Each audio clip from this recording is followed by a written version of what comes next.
आगे बढ़ते हैं। अब एक अच्छी खबर। ग्रुप कैप्टन शुभांशु शुक्ला ने एक्सोम 4 मिशन पर भारत सरकार, इसरो और अपने साथियों को धन्यवाद दिया। उन्होंने कहा कि भारत आज भी अंतरिक्ष से सबसे अच्छा दिखता है। वहीं प्रेस कॉन्फ्रेंस में इसरो के चेयरमैन वी नारायणन ने पिछले 10 सालों में हुई प्रगति और भविष्य की योजनाओं के बारे में जानकारी दी। उन्होंने बताया कि कैसे प्रधानमंत्री मोदी के नेतृत्व में अंतरिक्ष क्षेत्र में विकास हुआ है। साथ ही उन्होंने नासा, इसरो के सहयोग और प्राइवेट कंपनियों की भूमिका पर भी प्रकाश डाला। ग्रुप कैप्टन शुभांशु शुक्ला ने बताया कि वे फॉल्कॉन 9 व्हीकल के ऊपर उड़ान भर रहे थे। उन्होंने कहा, मैं भारत सरकार, इसरो और अपने सहयोगियों को धन्यवाद देना चाहता हूं। हम फॉल्कॉन 9 व्हील के ऊपर उड़ रहे थे। क्रू ड्रैगन उन 3 वाहनों में से एक है जो इंसानों को अंतरिक्ष में लेकर जा सकता है।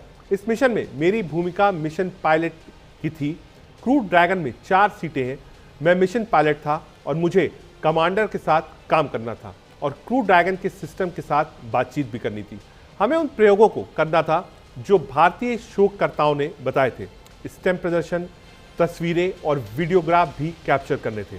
भारतीय अंतरिक्ष अनुसंधान संस्थान इसरो के चेयरमैन वी नारायणन ने बताया कि प्रधानमंत्री मोदी के आने के बाद दक्षिण एशियाई देशों के लिए सैटेलाइट बनाए गए हैं। उन्होंने कहा, पीएम मोदी के प्रधानमंत्री बनने के बाद एशियाई सैटेलाइट का निर्माण हुआ। लॉन्च और दक्षिण एशियाई देशों को दान कर दिया गया। उनके नेतृत्व में हमने G20 देशों के लिए सैटेलाइट भी बनाया है।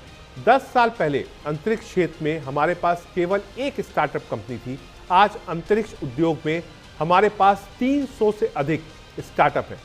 वी नारायणन ने GSLV F-16 रॉकेट के बारे में भी जानकारी दी।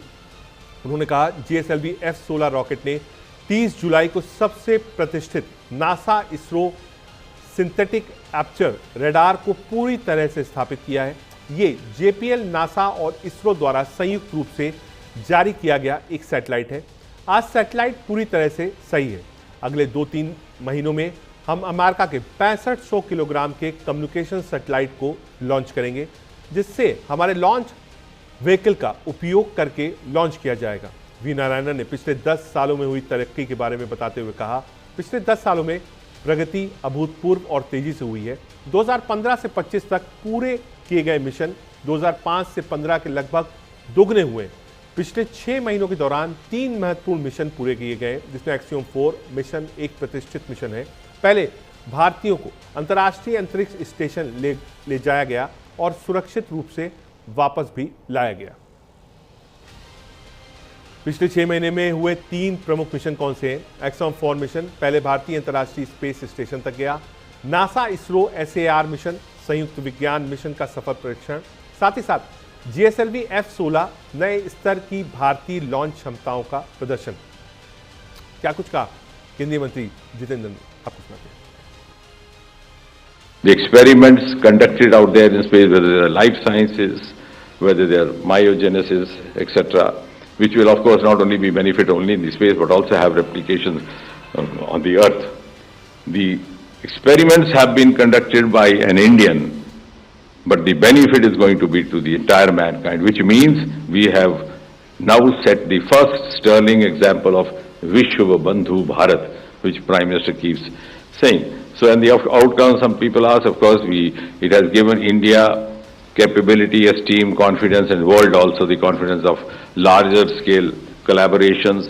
Of course, as I know, saying docking and dockings for the next mission for Bharat's service station, and later on the Indian on the surface of moon.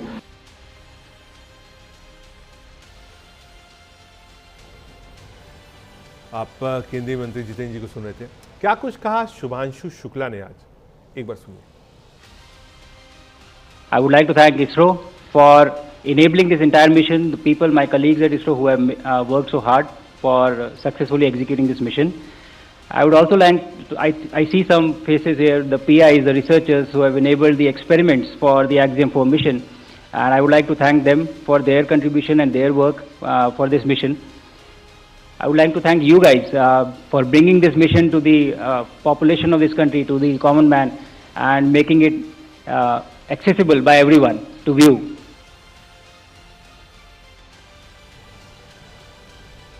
Shubhanshu Shukla को आपने सुना। क्या कुछ कहा इसरो से नारायणन जी ने, एक बार सुनाते हैं। The entire experience when we were there, I can just sum it up in Sat Chit Anandam. What is Sat? Satyam. Satyam Shivam Sundaram. Satyam, the truth. The time of Bharat has come. There is no doubt about it. Whether it's technical prowess, whether it's industry, whether it's a Josh, our time has come. It's no small feat what the chairman has listed out till now. To know the implications, you must see the way when we were abroad, with lot of pride and with a little bit of envy from the others. They say, how come you all have achieved so much? And that too with a lot of humility. So that's the Satyam part of Sat. Chit, that is Shivam. Whenever Bharat does something, we make sure that everyone benefits. That's the consciousness we have because we believe one is everyone. It's not a zero-sum game. So similarly, from the experience point of view, when we were in the US, everyone had a lot of respect for all the things that we do. And they said that whatever you guys have been doing, you make sure that you share knowledge. News eight 7 में आज के लिए इतना ही। देश और दुनिया की बाकी खबरों के लिए आप देखते रहिए न्यूज़ इंडिया।